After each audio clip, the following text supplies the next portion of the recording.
Jogo do Poder, hoje recebendo o prefeito de Niterói, Rodrigo Neves, contando com a participação da jornalista Cláudia Cataldi. Eu deixei no ar uma pergunta. Amanhã o PT se reúne, a executiva se reúne para deliberar sobre a saída do partido do governo Sérgio Cabral. A pergunta que eu faço é a seguinte: qual é a sua opinião a respeito? E dois, há, digamos, já uma certa antevisão de que será aprovada a saída do governo. Segundo as principais lideranças do partido, embora haja opinião divergente, prevalece a ideia de que chegou o momento de deixar o governo. Isso pode trazer embaraços à sua administração e a outras administrações, dado, enfim, o fato de que daqui para frente vocês estarão, do ponto de vista político, em campos opostos?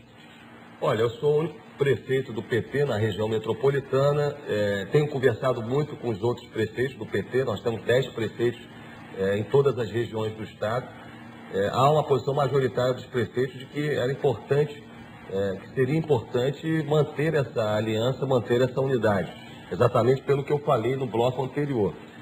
Evidentemente que se deveria se discutir um programa de inovação, de avanço, né, de mudanças de percurso em algumas questões, mas de consolidação das conquistas do Rio de Janeiro, independente de nomes, né? Eu, pessoalmente, acredito que o vice-governador Pezão é um quadro muito preparado. O Pezão tem a experiência dos municípios, ele tem um jeito simples, mas ele é uma pessoa muito qualificada, muito preparada. Liderou semana passada, conversando com a ministra Miriam Belchior, ela comentou sobre o papel que o Pezão teve em investimentos como o Arco Metropolitano no Rio de Janeiro. Agora, independente das questões partidárias, nós vamos manter aquilo que eu disse à população de Niterói, uma política de diálogo com o governo federal, o governo estadual, porque Niterói estava isolada administrativamente e o nosso governo tirou Niterói do isolamento político-administrativo que a cidade estava há décadas. O senhor fez uma análise da candidatura de Pezão. E qual é a análise que o senhor faz da candidatura do seu partido, o senador Lindenberg Farias? Olha, o Lindenberg eu conheço há muitos anos também e acho que ele é um quadro que tem também uma trajetória política, né, muito importante. Ele tem uma experiência parlamentar como deputado, como senador. Então, eu realmente acho que era necessário discutir o programa, ressaltar a importância da união e depois se discutir os nomes, né? Eu acho que esse era o melhor caminho. Eu não sei, né, como você disse, a decisão é amanhã, não sei objetivamente qual vai ser o resultado da reunião, mas eu acho que o melhor caminho seria esse, discutir um programa de consolidação e de avanços para o Rio de Janeiro, ressaltar a importância da união e depois discutir o nome. Eu acho que quando você coloca o nome antes do programa, você sempre coloca a carroça na frente dos bois. Nesse caso, então, os dois erraram, porque tanto o PMDB já colocou o nome do Pezão, como o PT colocou o nome do Lindenberg. Na verdade, se alguém errou, foram os dois, então. Eu não tenho dúvida que esse processo de colocar os nomes à frente do programa e do debate sobre o programa sem dúvida, colocar como se diz no ditado popular, né? Colocar a carroça na frente dos bois, né? Bastante precoce. O senhor tirou o município de Niterói da Serasa Federal, que chama CALC, né? Isso, então, isso possibilitou que vocês voltassem a receber, então, verbas federais. Exatamente, Cláudia. Eu diria para você que se eu conseguisse implementar, como eu consegui, um novo modelo de gestão, com a extinção de 20 secretarias e órgãos da prefeitura, com a redução de quase 40% dos cargos comissionados da prefeitura, e tivesse retirado a prefeitura do CALC, porque Niterói ficou 5 anos no CALC, e com isso a cidade não recebia recursos federais e recursos estaduais, nós tiramos em menos de 5 meses a prefeitura do CALC, fazendo esse choque de gestão e prestando as informações fiscais da prefeitura ao governo federal, mas se eu fizesse isso, eu já me daria por satisfeito. Tal era o quadro de caos que eu herdei na prefeitura. Agora, nós fizemos, Ricardo, 50 quilômetros de recuperação de ruas em eixos viários de Niterói que estavam abandonados, como a Marquês do Paraná, ou a Praia de São Francisco, em bairros da Zona Norte, em bairros da Zona Sul, como a Ari Parreiras, em Caraí, Joaquim Távora, enfim, 50 quilômetros de ruas que foram recuperadas, é mais do que os últimos 10 anos juntos. Né? Nós começamos a fazer o programa de drenagem e pavimentação esperado há décadas na região oceânica. Começamos por Piratininga e agora vamos para Itaipu. Esse programa é um programa que vai investir quase 100 milhões de reais em parceria com o Estado na recuperação da região oceânica, porque boa parte dessas pessoas vivem em ruas cheias de lama, né? E o pior, na prefeitura, as ruas constavam como asfaltadas. Então, nós começamos esse programa na região oceânica. Eu soube que o senhor vai pessoalmente, por exemplo, na véspera Eu vou pessoalmente, imagina. Do mergulhão. O prefeito tem que estar presente. O prefeito não pode ter uma atitude de descaso, né, de omissão ou de ausência. O prefeito tem que tomar a iniciativa, olhar nos olhos das pessoas, né? Quem realmente tem amor à sua cidade, não pode deixar a sua cidade sem comando ou com uma situação de omissão. Então o prefeito tem que agir. Prefeito, né? o senhor tem negociado para reabrir a emergência do Hospital Antônio Pedro, que durante décadas era uma emergência referência de toda aquela região, não só de Niterói, mas toda aquela região, chegando a São Gonçalo, região da Ponte, atendia também Sentados da Ponte e tal. E parece que a UF tem resistido, o reitor da UF tem solicitado recursos maiores, condiciona a reabertura da emergência a uma contribuição maior da prefeitura para o hospital. Enfim, a quantas anda essa negociação para reabrir a emergência do Antônio Pedro? Ricardo, o caos que eu herdei também foi na saúde. Para você ter uma ideia, a única emergência infantil de Niterói do Getulinho estava fechada, né? A minha principal promessa de campanha foi reabrir a emergência infantil de Niterói, o que eu fiz no dia 2 de janeiro com apoio do governo do Estado e do governo federal.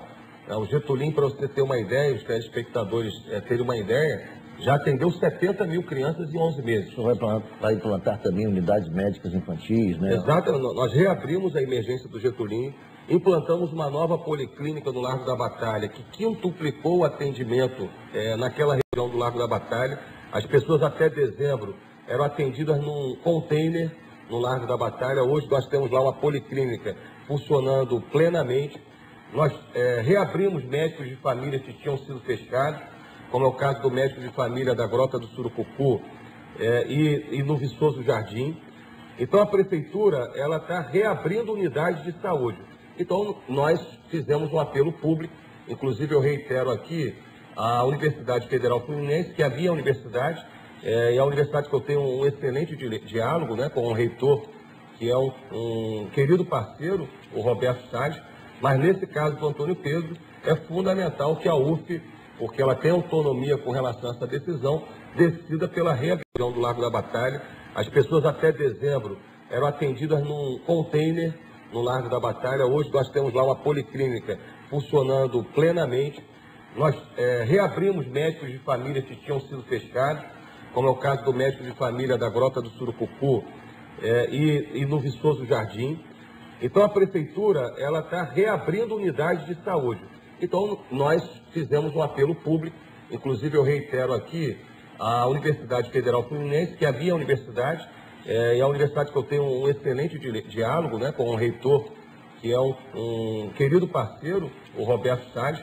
Mas nesse caso do Antônio Pedro, é fundamental que a UF, porque ela tem autonomia com relação a essa decisão, decida pela reabertura da emergência do Antônio Pedro. O senhor é um dos prefeitos mais jovens, se não o mais jovem do nosso estado. O que está por vir, prefeito? Assim, seus sonhos políticos, o futuro. Eu sei que vai dizer que a Deus pertence, mas tem sempre um sonho dentro do coração. Cláudia, eu vou te falar com a maior sinceridade. Eu tenho hoje, na minha vida e nos próximos anos, um desejo, um sonho, né, que me move, que me faz todo dia acordar cedo e trabalhar muito, que é fazer de Niterói realmente uma das melhores cidades do Brasil. Niterói é a única cidade do Rio de Janeiro, dos 92 municípios do Rio, que tem um alto índice de desenvolvimento humano, segundo os dados do PNUD da ONU. E evidentemente que ela ainda tem muitos problemas. eu quero fazer uma gestão, implementar um novo modelo de gestão, como estamos implantando, para superar todos os desafios de Niterói na área da saúde, da mobilidade, da segurança pública, que é um assunto que precisa ser enfrentado, porque é o nosso principal problema hoje. Grave em Niterói até hoje. É o nosso principal problema. Quer dizer, eu criei o patrulho escolar para a Guarda Municipal Policial em torno das escolas, repus 25 mil pontos de iluminação pública, porque a cidade estava polêmica nos jornais. Agora, eu estou buscando a integração com a segurança sobre pública. Essa polêmica que de vez em quando os jornais estampam. Houve ou não houve uma invasão de bandidos por conta da instalação das UPPs na capital para a região metropolitana? Semana passada, 15 dias, houve uma polêmica entre o prefeito de São João de Meriti e o secretário Beltrame a respeito desse assunto. Mas o senhor de uma outra região que também experimenta uma escalada de violência nos últimos tempos. Na sua avaliação, os bandidos saíram daqui ou não para a região metropolitana, ocupando essa região metropolitana e deixando essa área um pouco mais convulsionada? Cara, eu não tenho dúvida que houve migração, né? Eu não tenho dúvida. Evidentemente que o processo de migração provavelmente não é um processo tão intenso como nós e a sociedade tem no senso comum a visão que ocorreu. Quer dizer, provavelmente não é tão intenso como a gente acha que é, mas que houve migração, eu não tenho dúvida.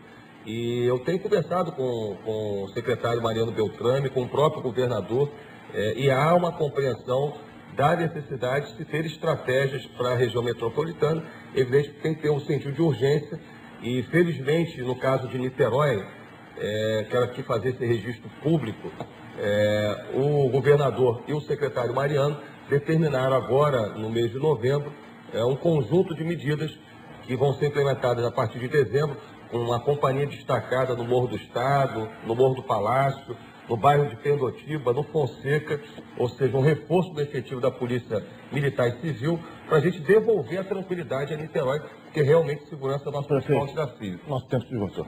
Foi um prazer enorme recebê-lo mais uma vez no Jogo do Poder. Volte sempre.